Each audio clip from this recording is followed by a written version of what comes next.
Hello अस्सलाम वालेकुम, welcome back to the new video. आज की इस वीडियो में हम रिएक्ट एप्लीकेशन बनाएंगे।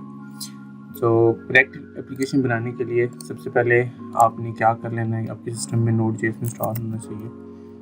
तो गूगल पे जाओ और टाइप करो Node.js।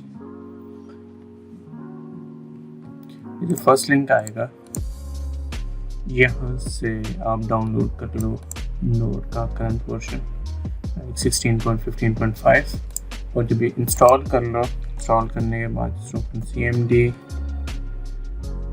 यहाँ पर ओपन कर देता हूँ ओपन cmd और cmd में टाइप करो node-v। आपको बता देगा कि आपके सिस्टम में नोड का वर्जन जो सिस्टम करंटली रनिंग पर है, इसका अगर वर्जन दिखा दिया इस मीन कि आपके सिस्टम पे नोड करंटली प्रॉपरली सही काम कर रहा है।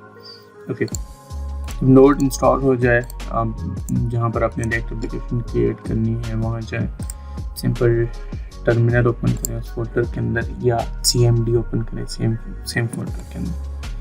तो जब टर्मिनल ओपन हो जाए, टर्मिनल में टाइप करें npx create react app और नेम ऑफ द एप्लीकेशन। तो मैं करता हूँ first react app for YouTube।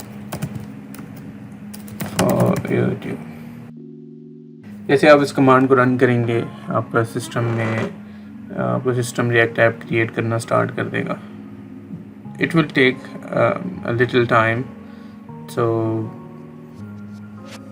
मिलते हैं जब ये इंस्टॉल हो जाएगा इंशाल्लाह।